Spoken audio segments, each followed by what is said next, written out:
The red sofa had never felt this dangerous. Unexpected connections between strangers. Tonight it created war.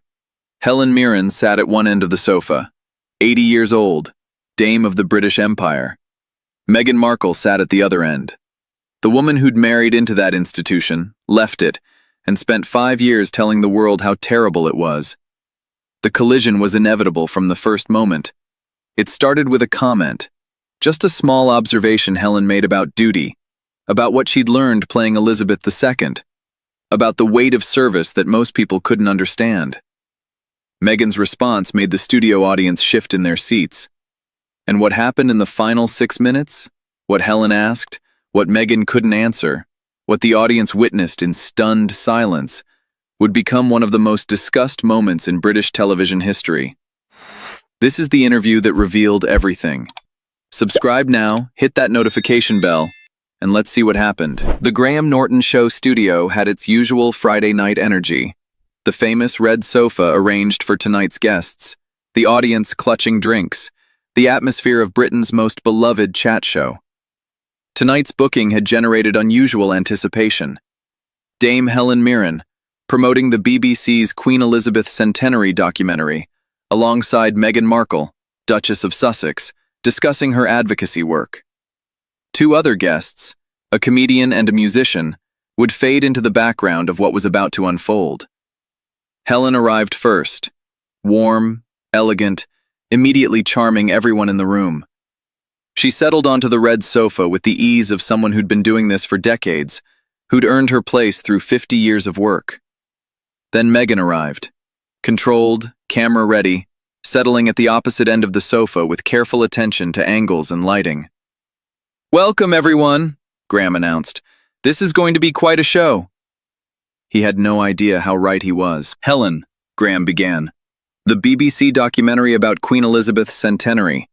You're featured prominently. What drew you back to discussing her?" Helen's smile was genuine. She would have been 100 this year.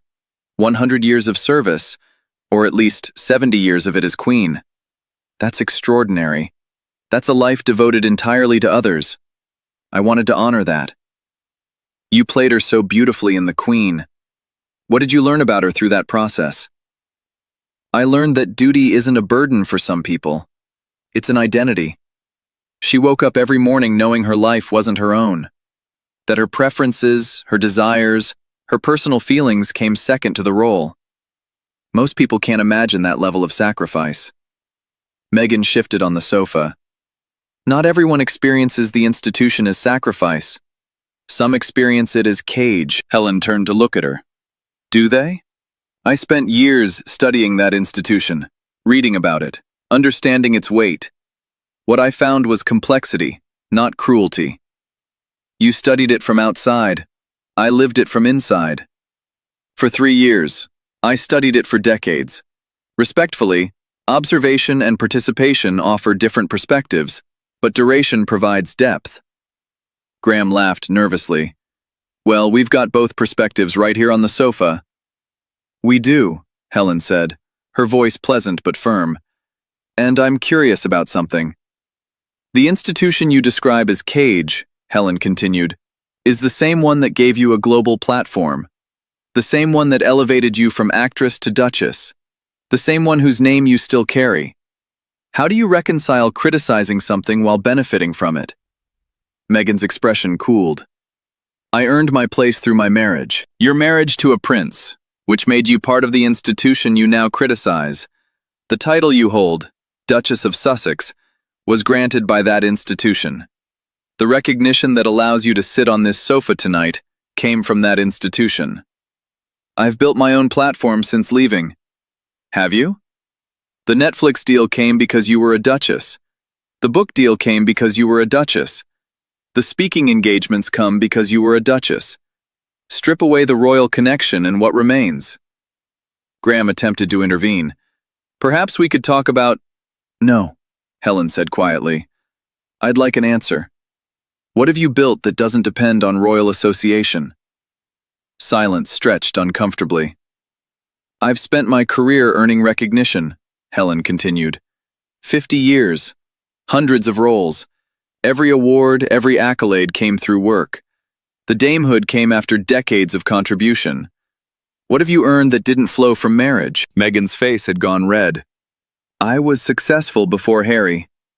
You were a working actress, respectable, but not globally famous, not sitting on talk shows discussing global issues. That came after. Be honest about the sequence. I've done meaningful work since Archwell, which produces what exactly? I've looked. Beautiful website, inspiring language. When I search for outcomes, lives changed, policies influenced, measurable impact, I find nothing. Graham tried again. Helen, perhaps. I've worked with charities for decades, real ones, with real outcomes, schools built, people helped by name. The foundation she runs, what has it actually accomplished? Meghan stood up partially. I won't be interrogated by an actress who won an Oscar playing the grandmother you now criticize constantly. An actress who studied your family history more thoroughly than you apparently lived it. An actress who earned her title through work, not marriage. The wedding, Helen said, her voice carrying something sharper now. Peter Phillips, last weekend, your husband's cousin. You weren't there. The reports say you weren't invited, that the family specifically excluded you to avoid, what was the phrase? A PR circus. How does it feel to be characterized as a circus? Tabloid nonsense. Multiple sources, confirmed reports. The family didn't want you there. Not the media, the family. Your own family by marriage. What does that tell you? It tells me the institution remains hostile. Or it tells you that your behavior has consequences, that publishing intimate family details for profit damages relationships, that doing Netflix documentaries criticizing your in-laws might affect your welcome at family events. Graham was gripping his cards now. Ladies, maybe we should— I'd like to know something, Helen said, ignoring him. When you married Harry, what did you think would happen?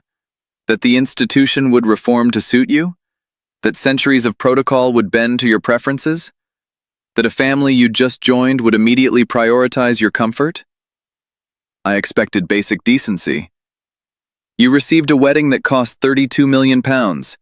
You received global recognition. You received a title, a home, staff, protection. What basic decency was denied? The treatment from the press, Meghan started. The press treats everyone badly. They treated Diana badly. They treated Camilla badly. They treated Kate badly, for years. The treatment wasn't unique to you. What was unique was your response. My response was honest. Your response was profitable. The Oprah interview wasn't free. The Netflix deal wasn't charity. The book earned millions. You've monetized your grievances more successfully than anyone in royal history. That's not honesty. That's commerce. Meghan moved as if to leave, then stopped. You don't understand what I experienced. I understand what you've shown. Interview after interview about your suffering. Documentary after documentary about your pain. A book detailing private family conversations. What you've shown is someone who profits from conflict while claiming to want peace. I want peace. Do you? Because peace would require silence. Peace would require not doing interviews. Peace would require letting wounds heal privately. Instead, every few months, another revelation. Another accusation. Another monetized grievance. Graham cleared his throat. Perhaps the other guests would like to— Nobody moved. Nobody wanted to miss this. Let me ask you something directly, Helen said, leaning forward. And I'd like an honest answer. Do you believe you're wanted anywhere? By the royal family? By the British public? By the American establishment that hasn't embraced you either? Meghan's composure cracked visibly. I'm wanted by millions. Millions who consume your content. That's not the same as being wanted. That's being watched. Being wanted means being invited, being included, being missed when absent. Who misses you? Who invites you? Who wants you present rather than performing?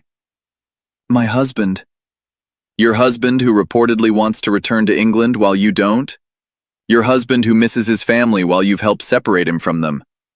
Your husband who's increasingly seen attending events without you. Is he evidence of being wanted, or evidence of partnership strain? Meghan grabbed her purse. I won't sit here and be attacked by someone who played my husband's grandmother in a movie and thinks that gives her authority. Helen smiled, a sad, knowing smile. I played her because I studied her, because I respected her enough to understand her, because I saw what service actually looks like. What I see in you is the opposite. Not service, self-promotion. Not sacrifice, strategy. Not belonging, performing. You never understood what you married into, and now you criticize what you never grasped. Meghan moved toward the exit. This is outrageous. You've joined everyone who wants to tear me down. Helen remained seated, completely calm. I've joined observation. What I observe is someone who entered an institution without understanding it, left that institution while profiting from it, and spends her time criticizing that institution while still using its name and recognition. That's not victim, that's opportunist. I've sacrificed, what, a palace for a Montecito mansion? Servants for different servants? Public recognition for continued public recognition? Your sacrifice looks remarkably like lateral movement with improved weather. Graham had given up trying to intervene. The other guests sat frozen. You'll regret this, Meghan said. I'll regret honesty? At 80 years old, after 50 years of earned respect? I don't think so. What I'd regret is watching someone diminish the institution I came to respect through study, watching someone claim victimhood from a position of extraordinary privilege and saying nothing. That I'd regret. Meghan paused at the edge of the stage. You don't know me. I know what you've shown. And what you've shown is someone who wanted the crown without the weight, the title without the duty, the platform without the service. Someone who took what the institution offered and gave nothing but criticism in return. I know enough. Meghan left. The studio door closed behind her. The red sofa sat in stunned silence. Graham looked at Helen, then at his remaining guests, then at the audience. Well, that just happened. Helen straightened her sleeve with theatrical calm. I apologize for the disruption. I didn't intend to dominate the conversation. You didn't dominate. You clarified. Graham managed a weak smile, though I'm not sure that's ever happened on this sofa before. She needed to hear it. Not for my benefit, for hers, though I suspect she won't process any of it. The comedian finally spoke. That was... I've got nothing. I've got no jokes that follow that. Helen laughed, genuine, warm. Comedy after confrontation is difficult. Perhaps we could discuss something lighter? Graham nodded, visibly relieved. Yes, please, something lighter. Anything lighter. But the audience was still buzzing. They'd witnessed something unprecedented, something real, something that would be discussed for weeks. Before we move on, Helen said, I want to say one thing to the audience, because this matters. She looked directly at the camera. I was raised anti-monarchist. My parents would have been horrified that I played the Queen. But through studying Elizabeth II, through really trying to understand her, I came to respect something I'd dismissed. The weight of duty, the sacrifice of self, the quiet endurance of a woman who gave her entire life to service. She paused.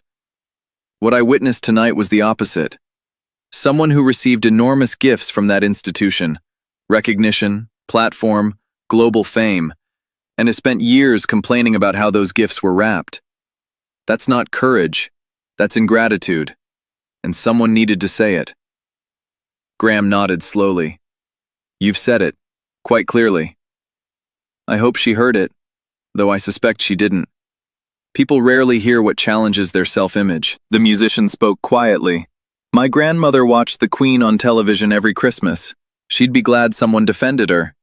Many grandmothers would be. That's who I was thinking of. The people who loved the Queen, who saw in her something worth admiring, who watch her family get attacked and feel helpless to respond. I responded for them. The footage aired that night. BBC made no edits. The clips that spread captured the red sofa confrontation. Strip away the royal connection and what remains? An actress who earned her title through work, not marriage. Your behavior has consequences. Publishing intimate family details for profit damages relationships. You've monetized your grievances more successfully than anyone in royal history. Do you believe you're wanted anywhere? Your sacrifice looks remarkably like lateral movement with improved weather. Someone who took what the institution offered and gave nothing but criticism in return. Meghan's team released a statement calling the appearance a coordinated ambush by someone with obvious institutional loyalties, designed to humiliate rather than engage. Helen responded through her representatives. Coordinated? I spoke spontaneously, from decades of study and observation. The ambush she describes is simply someone who's earned the right to speak about the monarchy through years of respectful engagement, asking questions of someone who's earned nothing but profit from complaint. She added, I've played the Queen. I've met the Queen. I've studied the Queen. When someone attacks that legacy while benefiting from it, I notice. And at 80 years old, I have nothing to lose by noticing out loud. For Helen Mirren, the confrontation became an unexpected coda to her royal portrayals, proof that decades of studying Elizabeth II had given her not just artistic insight, but moral authority to defend her legacy. For Meghan Markle, it was devastating in a particular way. Helen wasn't tabloid media, she wasn't royal staff, she was Britain's most respected actress, an Oscar winner, someone who'd earned global admiration through work. Being challenged by Helen Mirren, and being unable to answer, exposed something no media strategy could address. But for the millions who watched, something else emerged. The contrast between Helen, 80 years of earned respect, titles given for achievement, authority derived from study and work, and Meghan's inability to name a single accomplishment independent of her royal connection, told its own story. Helen had asked what Meghan had built. Meghan couldn't answer. Helen had asked if Meghan was wanted anywhere. Meghan couldn't respond. Helen had asked what sacrifice looked like. Meghan provided nothing. And in that absence, in that devastating silence where earned achievement should have been, everything anyone needed to know about the difference between genuine contribution and strategic self-promotion became impossible to ignore. Some people earn their place over decades. Others marry into position and complain about the wedding gifts. Helen earned everything. Meghan claimed grievance. The difference was visible to everyone watching. An Oscar winner, a dame of the British Empire, decades of studying the Queen, and she asked one simple question. What have you earned that didn't come from marriage? The silence said everything. If you want more content that recognizes the difference between earning respect and demanding it, subscribe, turn on notifications, drop a like. More truth, more legacy, more of what 50 years of genuine achievement actually sounds like. Stay with us.